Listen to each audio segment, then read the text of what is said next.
Lào Cai. Và bạn này thì là họ tên là Lý Thị Bia, bạn ấy đến từ huyện Bát Sát của tỉnh Lào Cai.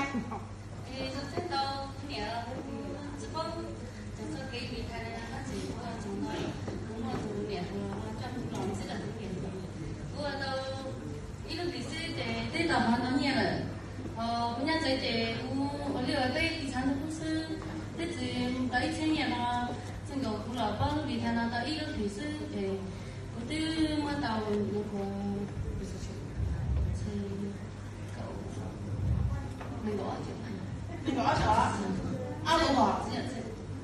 Tao mà nhà này có cậu chuyện là nó Còn trâu chuyện bạn ấy chỉ lao động sản xuất thôi. Và bạn ấy cũng có cái nghề rất là khéo tay, là bạn làm may, bạn may quần áo người Mông để bạn đi bán. Theo như mình biết là như vậy. Và như còn cầm mi muốn cho dạ mà mình chỉ cho đây các gì xin có lớp đi thay là thì mấy tụi cũng được yêu mình chơi là cũng chỉ nó ăn một chơi đó cảm ơn bạn ấy, cảm ơn người đã cho bạn cái cơ hội biết đến Vi Thay và biết đến mẹ Phương, và mẹ luôn luôn là những người mà truyền năng lượng để bạn ấy hiểu Vi Thay nhiều hơn. Và hiện nay trong cái cây của bạn ấy là cũng có trên 60 đại sứ hết đấy ạ. Và bạn ấy cũng có, bạn nói rằng là đi mặc dù may quần áo đi bán rồi đi làm thuê, đi làm nương làm rẫy, chưa có bao giờ mà trong một tháng mà lại thu nhập được 12-13 triệu cả. Và bạn ấy làm Vi Thay, bạn đã có cái thu nhập đó. Trong cái cây của bạn ấy chắc chắn thu nhập 1.000 đô, bởi vì bạn dùng thì tờ là thu nhập hơn 1.000 rồi. Thì bạn này cũng vậy, đều có cái mức thu nhập như vậy. Và bạn ấy kể chuyện là nhà bạn thì bán phân bón bán phân bón cho nông nghiệp bán cả thuốc trừ sâu cái thứ. Thì trong quá trình mà từ ngày làm Vi Thay thì khách hàng đến mua thuốc trừ sâu quên bán.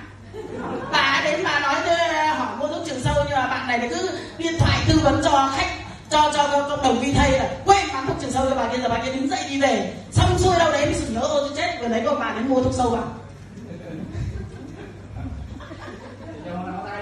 Con chào các bạn.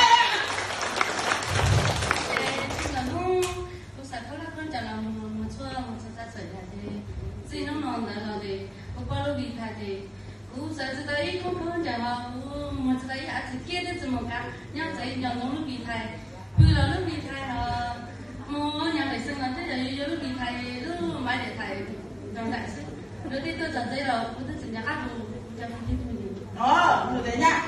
Từ ngày bạn ấy biết đi thay là bạn ấy bỏ may quần áo đi chợ ra, bỏ may quần áo đi chợ và không còn quan tâm đến khách hàng đến mua hàng. Và bạn ấy chỉ có nghĩ đến Vi Thay thôi, ăn cơm nghĩ đến Vi Thay, đi vào trong nhà vệ sinh cũng nghĩ đến Vi Thay, một chàng nóng tay thôi, chỉ có Vi Thay thôi.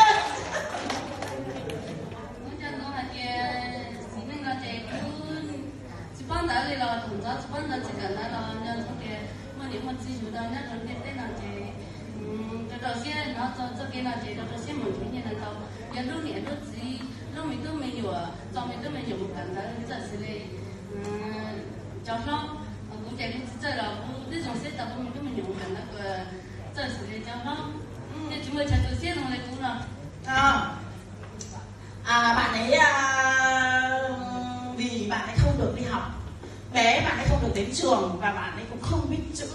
Bây giờ bạn ấy phấn đấu để cho con bạn ấy luôn luôn được đến trường để bằng chúng bằng bạn, và cảm ơn Vi Thay đã cho bạn ấy cơ hội để có tiền cho con đi ăn đi học. Quá tuyệt vời.